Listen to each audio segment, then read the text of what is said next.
Hello, BookTube. I am doing a kind of informal read-along of The Lord of the Rings with David Wiley and Tony from An Erudite Adventure.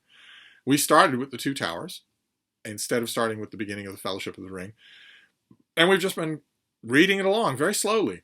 Myself more slowly than either one of them because I decided right away that I wanted to read this chapter by chapter and make a video for each one. So there's a playlist that some enterprising spirit can make at the end of all this because I am going to wrap around and do the Fellowship of the Ring.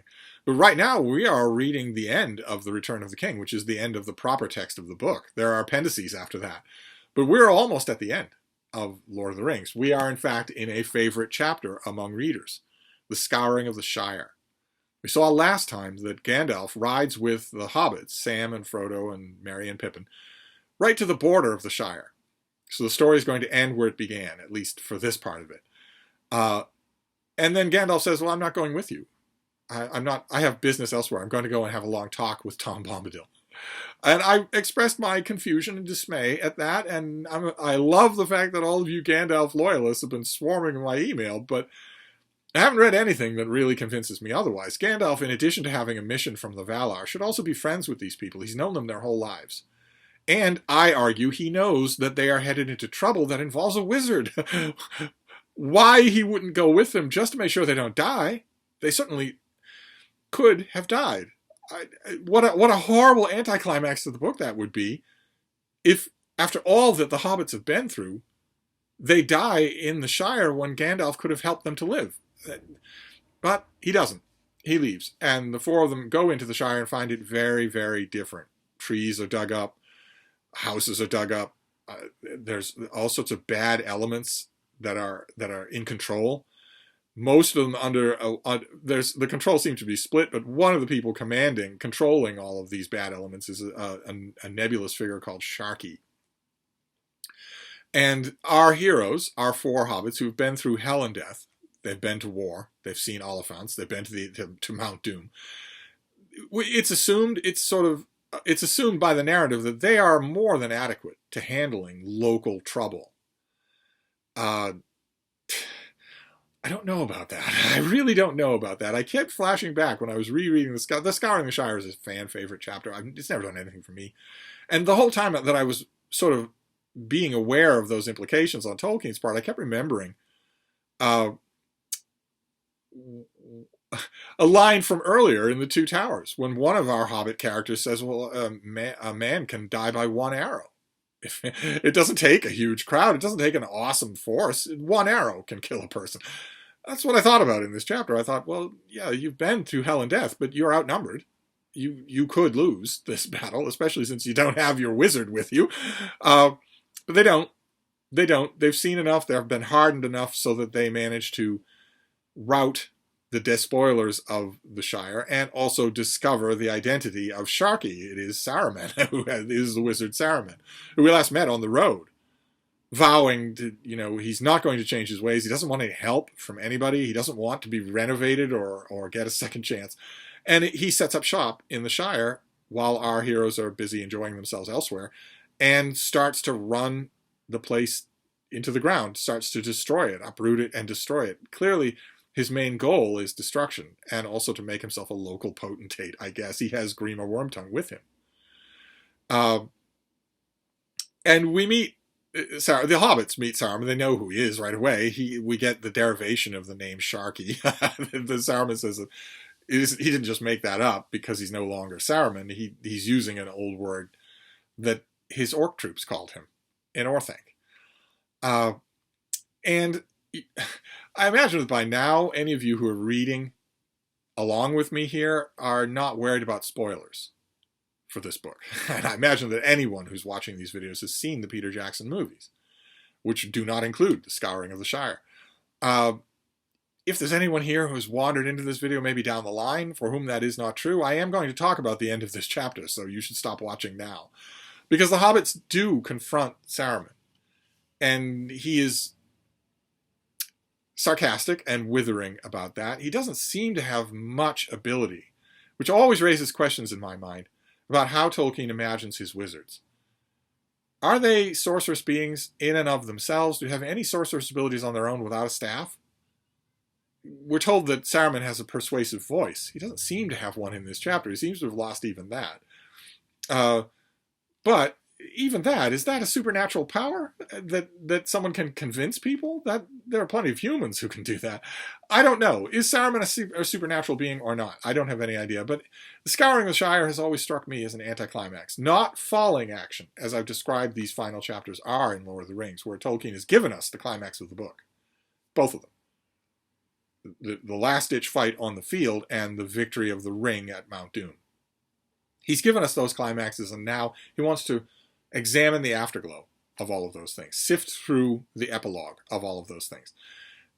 This chapter is not that. It's the only one of the chapters at the end of the book that isn't that. Instead, this strikes me as an anticlimax. I don't care whether or not Frodo and Sam and Merry and Pippin set things right in the Shire. I don't have any doubt that they will, but I don't really care if they do or not.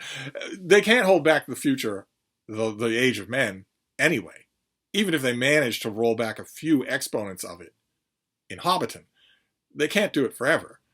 I guess the action here, I was done caring. This is the end of the book. I shouldn't be asked to care in a pitched way like I am in the Scouring of the Shire, especially on such low stakes. If I have to be completely honest, we just saw the Kingdom of Gondor teetering on a knife's edge between being destroyed or being renovated. After that, I don't know. Maybe, I guess, after all this chapter by chapter reading, maybe still at heart, I have a little impatience with Hobbit-only chapters. Maybe that's true. I thought maybe that the Two Towers, the Return of the King and the Two Towers had sort of gotten that out of my system, but maybe not. But our heroes save the day. They conduct rudimentary military exercises against ruffians who aren't ready for that, and there's some bloodshed, and they save the day. And eventually they confront Sharky. They confront Saruman, who dies. But does he? And also, can he? I don't know. Tolkien leaves it vague. Let's go to the section that happens here. Saruman is taunting Wormtongue. And although the details aren't preserved in Peter Jackson's movie, the agency is. Saruman says, "You do what Sharky says always, don't you, worm?" Well, now he says, "Follow." He kicked Wormtongue in the face as he groveled and turned and made off. But at that something snapped, and suddenly Wormtongue rose up, drawing a hidden knife, and then with a snarl like a dog he sprang on Saruman's back, jerked his head back, cut his throat, and with a yell ran off down the lane. Before Frodo could recover or speak a word, 3 hobbit bows twanged, and Wormtongue fell dead. To the dismay and horror of those that stood by, about the body of Saruman a grey mist gathered, and rising slowly to a great height like smoke from a fire, as pale, shrouded figure it loomed over the hill. For a moment it wavered, looking to the west. But out of the west came a cold wind, and it bent away and with a sigh dissolved into nothing. Frodo looked down at the body with pity and horror, for as he looked it seemed that long years of death were suddenly revealed in it, and it shrank, and the shriveled face became rags of skin upon a hideous skull. Lifting up the skirt of the dirty cloak that sprawled beside it, he covered it over and turned away. I'm not going to play guessing games with Tolkien's sources here. I'm not going to guess from that last bit whether or not Tolkien was familiar with She by H. Rider Haggard. I bet he was. I bet he read Haggard as a kid. But that's the end of Saruman. But is it? Can Saruman die? I don't know. That misty figure, that cloaked figure that rises up over his body and looks to the west, as Saruman the Maya would. He would look to the west wondering if maybe all is forgiven. Maybe can this be forgiven? Can I come home? And then the mist is blown away by cold wind coming out of the west. I don't know what that means. I've read this chapter of this passage a million times, and I don't know what that means. Is that supposed to be the action of the Valar in the west?